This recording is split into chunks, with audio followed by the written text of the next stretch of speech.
Welcome to LDSBookReviews.com. I am Ryan Daly again, and today we are going to be reviewing Mormon Enigma, Emma Hale Smith. And this is by Linda Newell and Valeen Avery.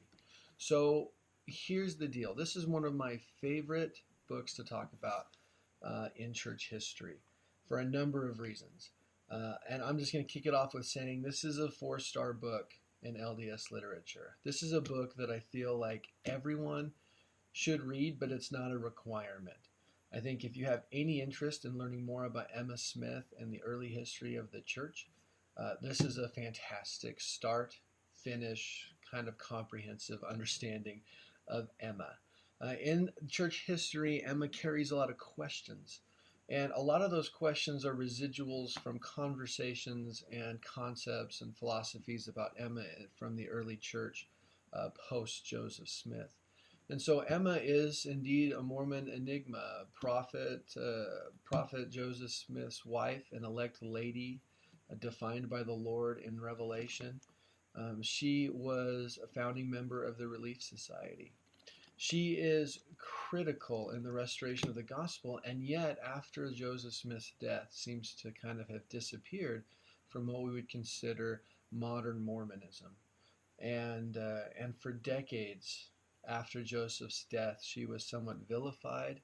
She was challenged. And so for decades, even after her death, her place within the church and conversation was constantly challenged.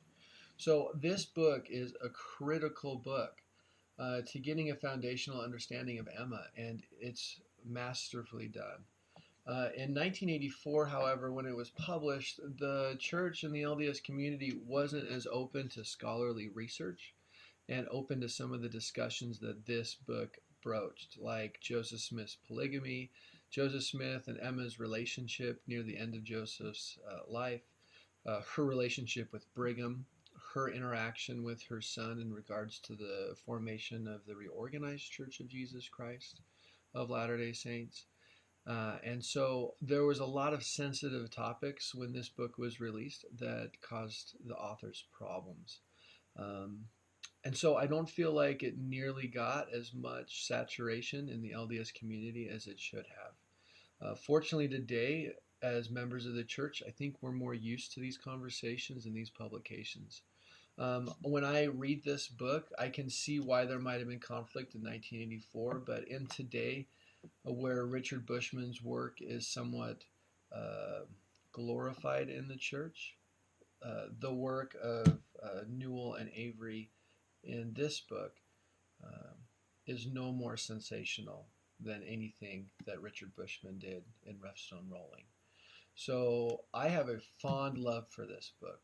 So within this book, you're going to gain an understanding of Emma and her early relationship with her family, how Joseph's relationship with her actually separated her relationship with her family, her mother and her father and her brother and sisters, the challenges that they had as they grew in the church, and then you're going to gain a clear understanding of the complications between her and Brigham Young, that she didn't so much leave the church as the church left her.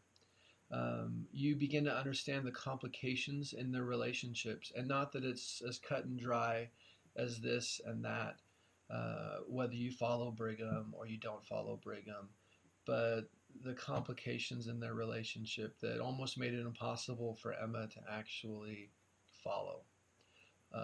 For instance, property in the church. When Joseph died, what defined what was hers because she was married to Joseph, and what was Joseph's to give to her upon his death, and what was the church's as Joseph was president of the Church of Jesus Christ of Latter-day Saints, that would be inherited by Brigham in trying to lead the church. So there were conflicts at the very beginning of what can Emma do to maintain any lifestyle. What can she sell? What can she have ownership of? And at the same time, anytime she tried to mitigate on her property, Brigham also felt equally challenged by Emma in saying, well, I believe that's part of the church. And so there was immediate conflict that was inherent and would always be inherent with the wife of a prophet of the Restoration from the very beginning, where these things weren't as clearly defined in the organization. In addition, she needed to stay, and she felt she felt much more love and compassion for her mother-in-law, Sister Smith, than she would have for Brigham at this time. Challenges in relation to polygamy with his open acceptance, and of course her wavering acceptance on and off.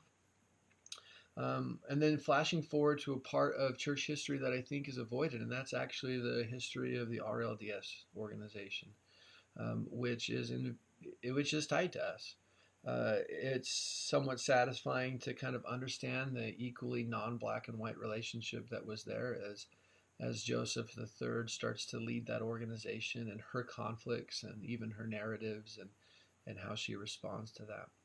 At the end of the day, one thing that you take away from this is Emma was a remarkable lady in extremely complicated situations in which there virtually is no way that she would have been able to overcome those if she wasn't nearly as strong or as empowered as she was. She was a feminist woman of strength. She was a woman of a strong mind, a strong personality. She was a woman that was always put in terribly complicated situations, and she always made do.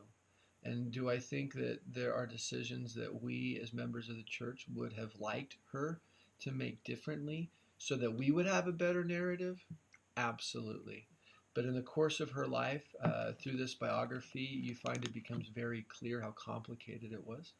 And it becomes very clear how she made the best decisions that she could while striving to be the best Christian she could be. She definitely was an amazing woman, and that shines through the entire book. Again, with some bruises and some sore spots and some issues that are highlighted in the book that I do believe in 1984 probably weren't as well received by the general membership of the church, but today is almost seen as common knowledge without any hesitation at all.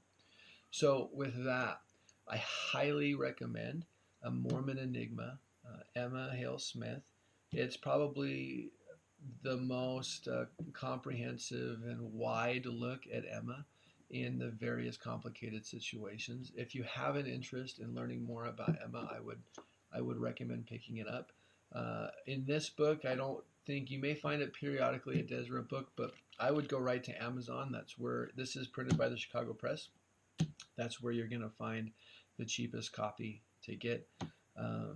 You're probably not going to find it at DI because, again, it wasn't too popular during the LDS, within the LDS culture.